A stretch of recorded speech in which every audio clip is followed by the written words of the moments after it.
dia, amados irmãos. Que a graça e a paz do Senhor estejam com todos vocês. Estamos aqui nesta manhã para estudarmos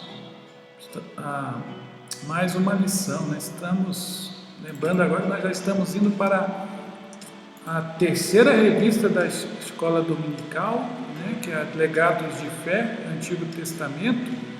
E hoje nós vamos estudar a lição número 1, que fala sobre Adão e Eva. É preciso saber escolher. O texto bíblico aí do nosso estudo está lá em Gênesis 3, de 1 a 13. Meu nome é Frederico Araújo, mais conhecido como Fred, e hoje estou aqui com vocês para ser um facilitador. Mas antes de começarmos a estudar, vamos ter um momento de oração. Senhor nosso Deus, Senhor nosso Pai, toda a honra, toda a glória e todo o louvor sejam dados a Ti, Deus. Nós queremos Te agradecer mais este privilégio, por esta oportunidade. Tu nos concede, Senhor, estarmos juntos, podemos estudar um pouco mais da Tua Palavra, aprender mais um pouco de Ti, ó Pai, em nome de Jesus. Ó Espírito Santo de Deus, sonda, Senhor, a nossa mente, os nossos corações, venha, Senhor, nos ensinar, nos capacitar, nos edificar. Ó Senhor, em nome de Jesus é o que nós te pedimos e te agradecemos. Amém? Então, queridos, o texto está lá em Gênesis, e eu vou passar já para a leitura aí do texto bíblico. Ora, a serpente era o mais astuto de todos os animais selvagens que o Senhor Deus tinha feito.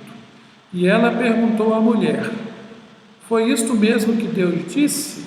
Não comam de nenhum fruto das árvores do jardim? Respondeu a mulher à serpente: podemos comer do fruto das árvores do jardim. Mas Deus disse: não comam do fruto da árvore que está no meio do jardim, nem toque nele, do contrário, vocês morrerão. Disse a serpente à mulher: certamente não morrerão. Deus sabe que, no dia que dele comerem, seus olhos se abrirão e vocês serão como Deus, conhecedores do bem e do mal. Quando a mulher viu que a árvore parecia agradável ao paladar, era atraente aos olhos e, além disso, desejável para dela se obter discernimento, tomou do seu fruto, comeu-o e deu ao seu marido, que comeu também. Os olhos dos dois se abriram e perceberam que estavam nus. Então juntaram folhas de figueira para cobrir-se. Ouvindo o homem e sua mulher os passos do Senhor Deus, que andava pelo jardim, quando soprava a brisa do dia, esconderam-se da presença do Senhor Deus entre as árvores do jardim. Mas o Senhor Deus chamou o homem, perguntando: onde está você? E ele respondeu: ouvi teus passos no jardim e fiquei com medo, porque estava nu, por isso me escondi. E Deus perguntou: quem lhe disse que você estava nu? Você comeu do fruto da árvore da qual lhe proibi comer? Disse o homem: foi a mulher que me deste por companheira que me deu do fruto da árvore e eu comi. O Senhor Deus perguntou então à mulher: que foi que você fez? Respondeu a mulher: a serpente me enganou e eu comi. Então essa é a nova versão internacional, texto que nós lemos. O objetivo da aula apresentar, através do relato de Adão e Eva, a contradição e a complexidade da vida humana, bem como sua tendência ao pecado e independência de Deus. Então, para início de tudo, a narrativa de Gênesis 3 está relacionada com o relato do capítulo anterior, lá o capítulo 2, do versículo 4 a 25. Ao serem escritos, os relatos tinham por objetivo responder a algumas dúvidas existentes na época do autor. Uma delas era o porquê de tantos males e sofrimentos. O autor de Gênesis buscou trazer resposta a estas dúvidas, mostrando que o sofrimento tem sua origem na desobediência a Deus praticada pelos primeiros seres humanos. Gênesis é, portanto, muito mais que o relato da criação e desobediência do primeiro casal. A história simboliza uma experiência que se repete com toda a humanidade, né? É a questão aí do pecado e da morte. Continuando,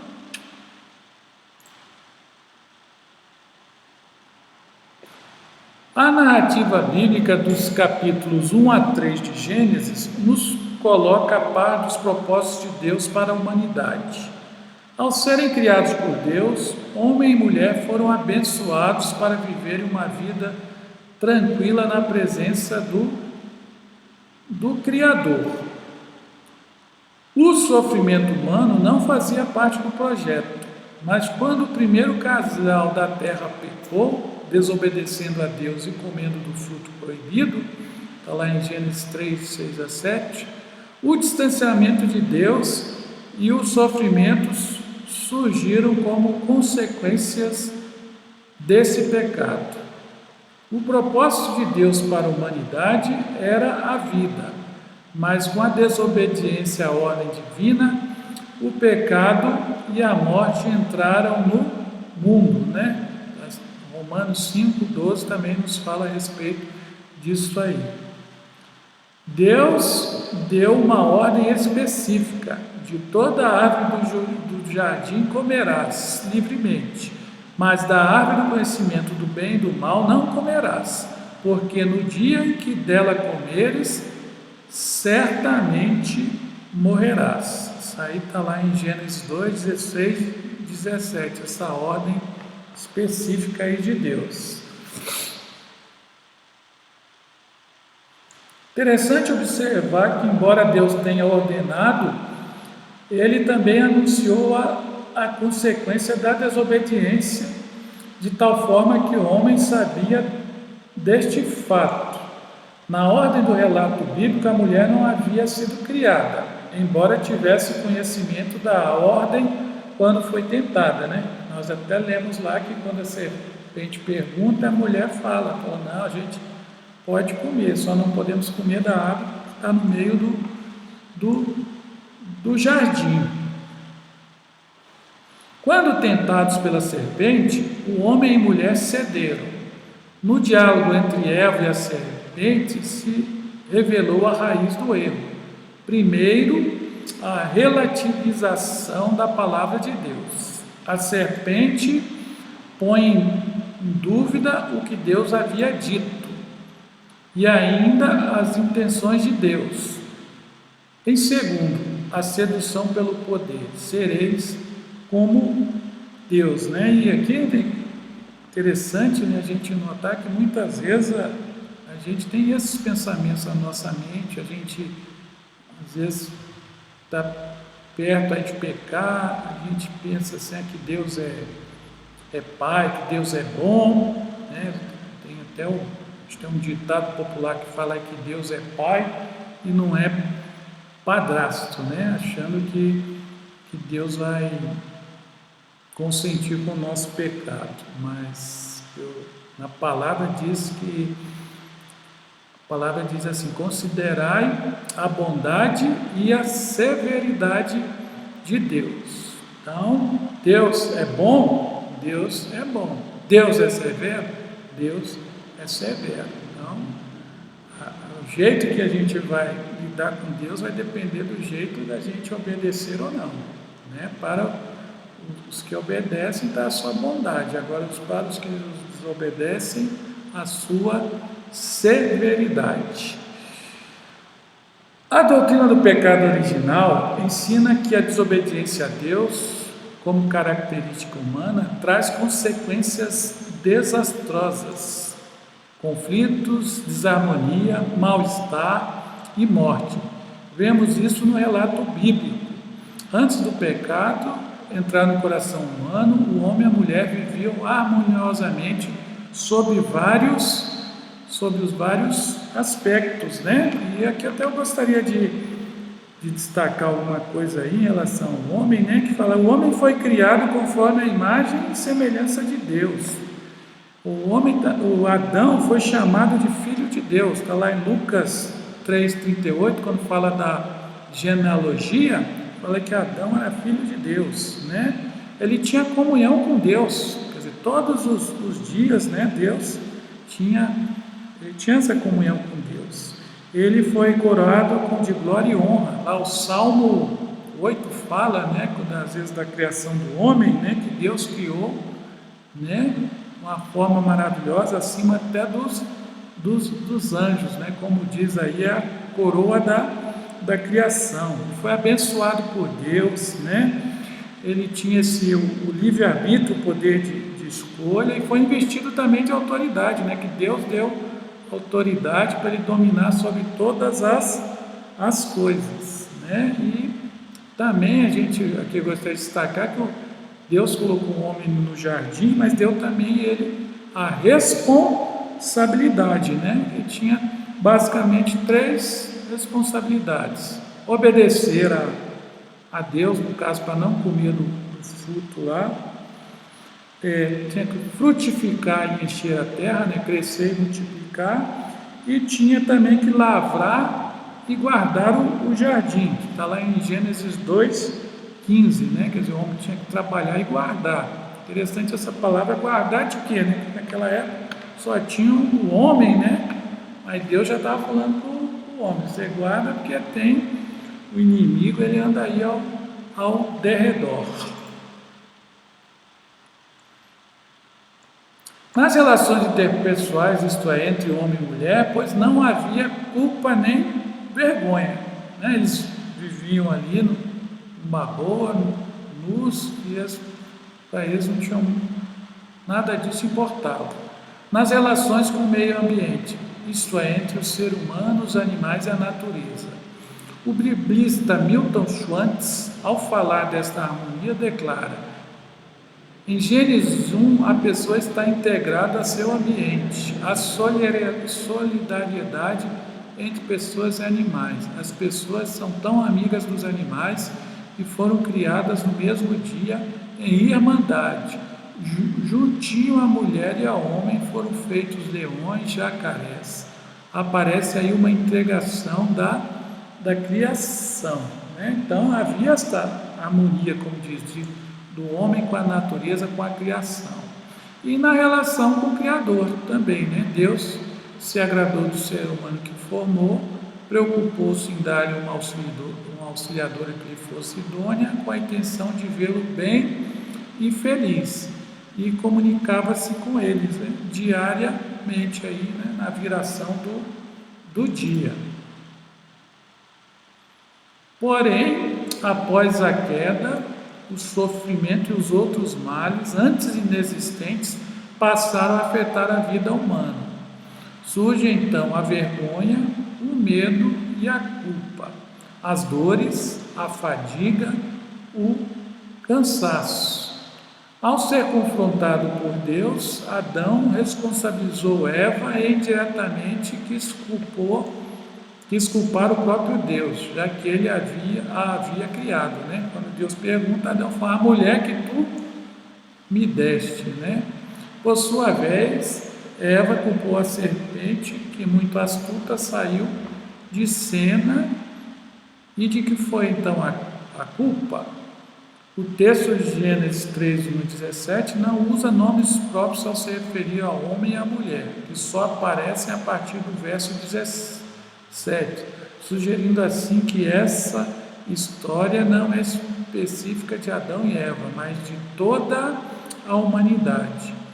O homem, feito alma vivente, após receber o sopro divino, recebeu de Deus um despertamento espiritual que o colocou a par da necessidade de assumir responsabilidades e, por meio delas, obedecer a Deus, tendo em vista ser ele imagem do seu Criador.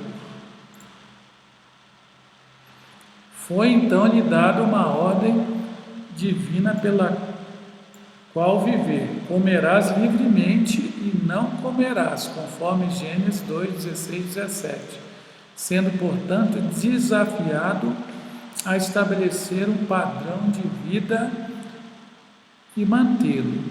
Assim, ao agir positivamente com as pressões desafiadoras exercidas sobre ele, assumiria a responsabilidade de ser livre.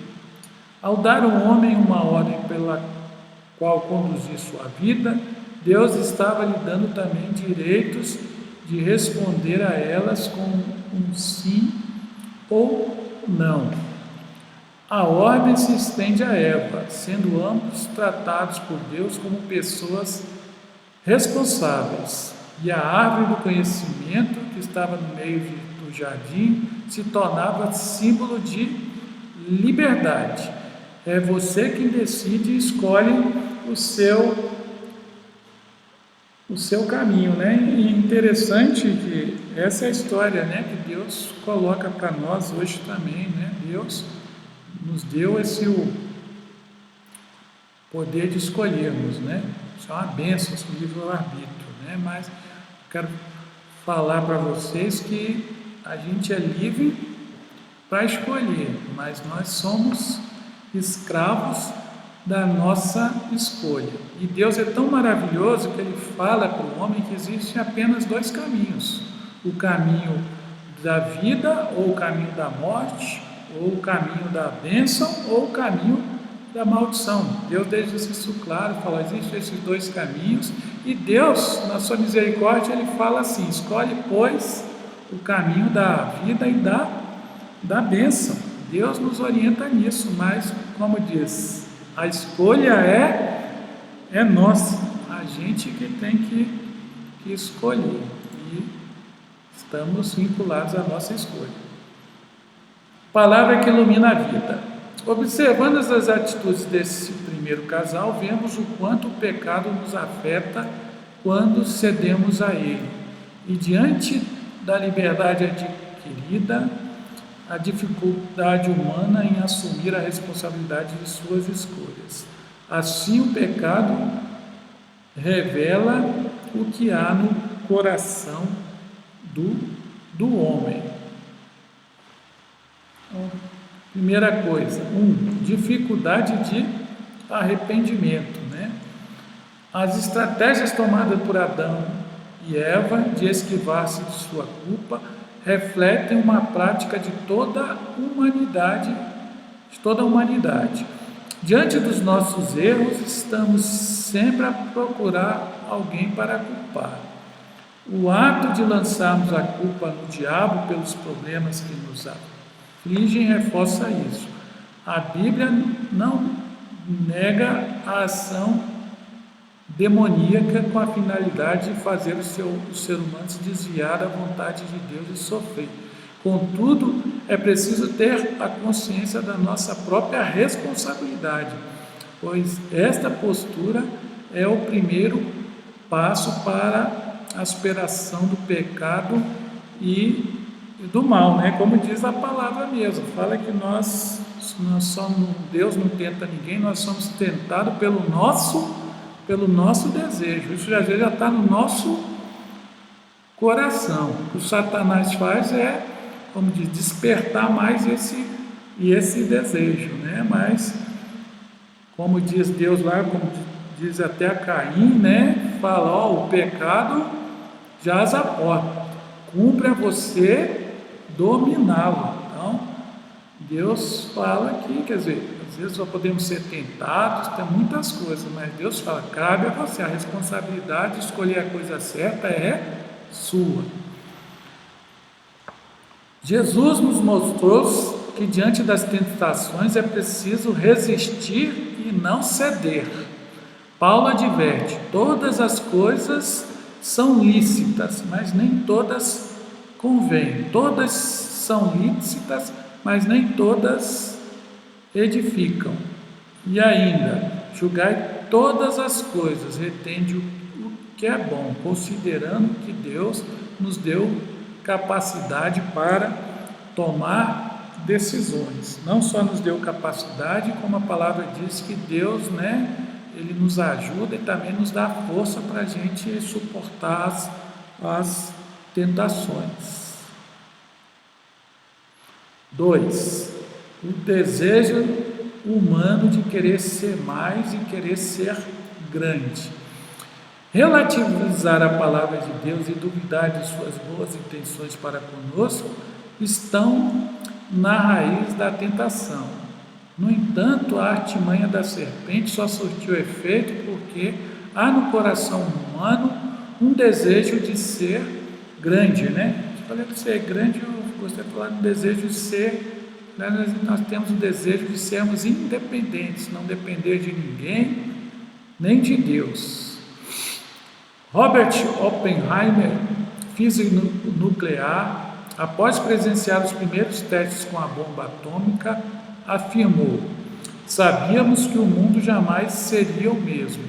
Algumas pessoas riam, outras choravam. De repente, os físicos conheceram o pecado. A afirmação de Oppenheimer aponta para o fato de que, muitas vezes, não sabemos lidar com o alcance de nossas conquistas, ao mesmo tempo em que pensamos possuir todo o conhecimento e liberdade, e por fim descobrimos que estamos perdidos. O que Deus sempre tem nos falado, queridos, que a vida longe de Jesus não é vida, A vida só em Jesus. A humanidade quer a liberdade, mas ainda não sabe lidar com ela. O desejo de superar-se além das próprias conquistas e das conquistas das outras pessoas nem sempre é positivo. Muitas vezes revela o pecado da soberba e descontentamento que leva à ganância. Algo perigoso, pois nessas condições só se leva em conta os benefícios próprios, tal como o exemplo citado por Oppenheimer. E aqui eu também lembrei de Nabucodonosor, Mesmo o sonho lá, sabendo da estátua, que ele era a parte do ouro tal, mas que haveria outros reinos, ele não se contentou, Quis construir uma estátua para falar que o reino dele era todo de ouro, ele era maior do que todos, e ficou no orgulho, e Deus o castigou, Enquanto ele não se arrependeu, não reconheceu que o Deus é quem exalta e quem humilha o homem, ele não voltou à sua situação de humano.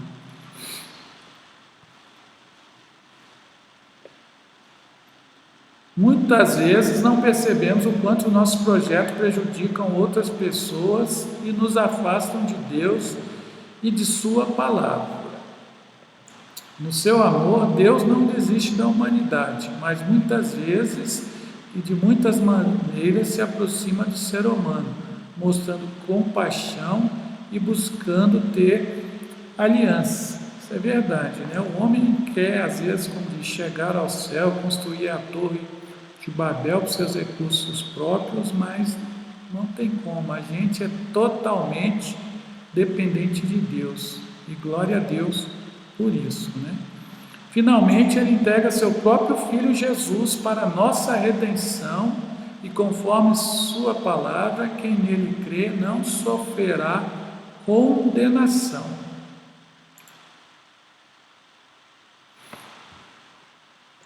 Conclusão: vimos que o pecado é o poder gerador do sofrimento e da morte eterna, que nos afasta permanentemente de Deus, deixando-nos como mortos espirituais. Deus, sabedor da nossa condição, concede-nos o seu amor e a salvação através de Jesus Cristo. O retorno para o caminho da vida é o arrependimento, que nos coloca em contato com a graça divina. Foi a graça de Deus que deu a Adão e Eva a oportunidade de um recomeço. Certamente que é essa graça nos sustenta em nossas provações e sofrimentos. Graças, porém, a Deus que em Cristo Jesus sempre nos conduz em triunfo, né? E eu quero deixar aqui abaixo o versículo que resume a nossa situação, né? Nós, como seres humanos, a nossa situação sem Jesus. Porque bem sabemos que a lei é espiritual. Eu, todavia, sou carnal, vendido à escravidão do pecado, porque nem mesmo compreendo meu próprio modo de agir, pois não faço o que prefiro, e sim o que detesto, né? Esse aí é o grande dilema do homem, que é só vencido através aí da sua conversão a Cristo Jesus.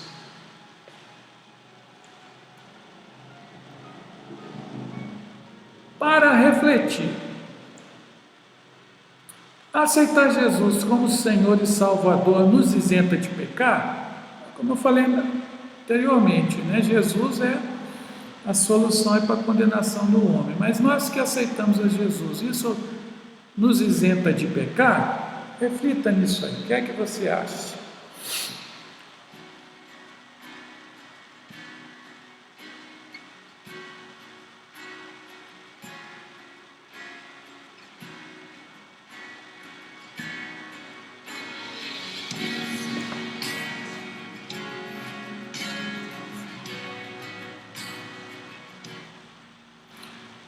Eu quero falar que não nos isenta, né?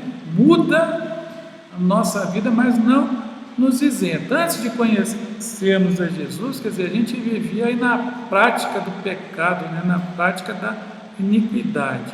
A partir do momento que nós aceitamos Jesus como nosso Senhor e Salvador, o pecado na nossa vida, na vida do cristão, ele é apenas um acidente, né? Não é que a gente deseja pecar, às vezes acontece é um acidente, às vezes nós não vigiamos, não calamos a nossa boca no momento que deveríamos calar, conforme a palavra nos orienta. Então o pecado é um acidente, nós não estamos isentos, mas temos a Jesus, né, que nós podemos confessar os nossos pecados, e Ele é fiel e justo, né, para nos perdoar os pecados e nos purificar de toda a injustiça. Amém, queridos? A vida agora é uma vida, como diz, de vigilância, meditação na palavra, mortificação da carne. Vamos orar?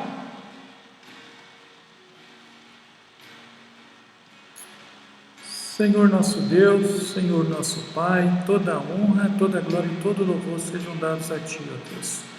Nós, Pai, queremos Te louvar, Te agradecer pelo Teu cuidado, pelo Teu amor, porque Tu verdadeiramente Tu se importa conosco, Senhor.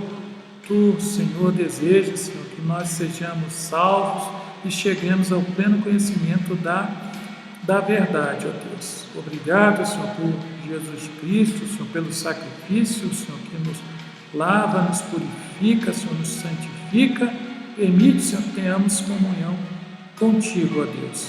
Ó Deus amado, Deus de poder, pedimos, Senhor, que esteja, Espírito Santo, nos dando discernimento e entendimento, mostrando o caminho que devemos fazer, nos orientando, Senhor, nas nossas escolhas, Senhor, e não venhamos escolher segundo a nossa carne, segundo a nossa vontade, mas que possamos escolher segundo a Tua vontade, segundo o Teu querer, confiando, Senhor, que é o melhor para nós. Isto é que é andar com fé, Pai. Ajuda-nos sempre a andar em fé, Pai. Ó Senhor, continue nos abençoando, abençoa, Senhor, a Tua igreja, Teu povo, Senhor, cobre com Teu sangue, livra de todo o mal, Senhor. Abençoa, Senhor, aqueles especialmente que estão passando por lutas, Senhor, problemas de saúde, envia a Tua cura, Pai, em nome de Jesus. É o que eu lhe peço e Te agradeço. Amém. Então, queridos, aí durante a semana está aí uns textos, estou deixando aí os textos bíblicos aí para vocês possam estar lendo, meditando aí a respeito aí da palavra de Deus. A bibliografia dessa aula, essa que está aí, vocês podem consultar, querendo se aprofundar um pouco mais nesse tema, né? E você é nosso convidado, né? Para participar conosco aqui dos nossos cultos aqui. Nós somos da Igreja Metodista de Taguatinga Norte, né? Ficamos aqui na QNG 25, área especial 3, entre o batalhão de polícia e o Tagua Center, né? A igreja fica ali ao lado do posto de radiologia. E domingo, nosso culto começa às 19 horas e você é o nosso convidado para estar aqui conosco, né? E também convidamos você possa estar semeando no reino de Deus, né? Então, faça a sua oferta e plante uma semente. Inscreva-se no nosso canal e para não perder nenhuma live e vídeo, né? E ative aí as notificações. Então, a paz do Senhor, tenha um ótimo domingo e Deus continue abençoando ricamente a vida de vocês, dando discernimento e entendimento para que cada um de nós possamos fazer sempre a boa escolha. Amém.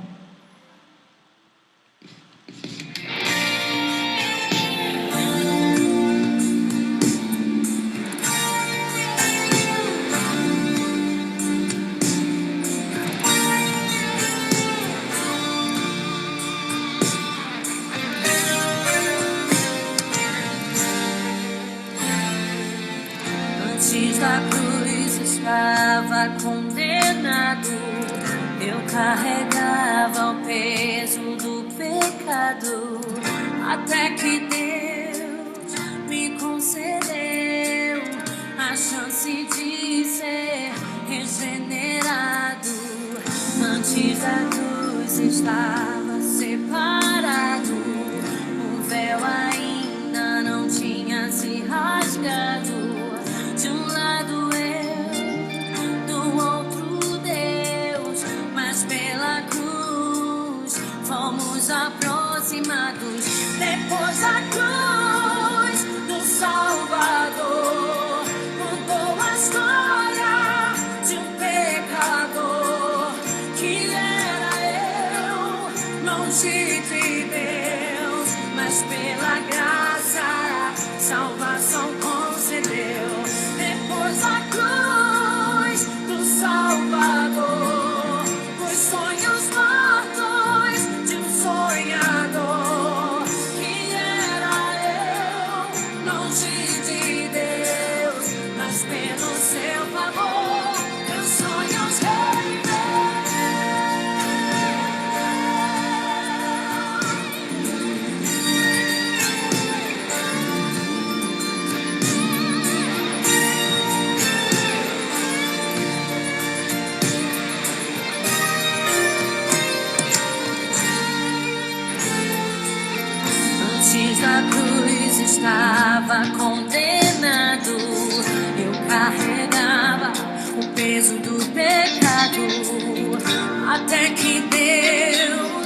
história de um pecador que era eu, longe de Deus, mas pela graça, salvação concedeu.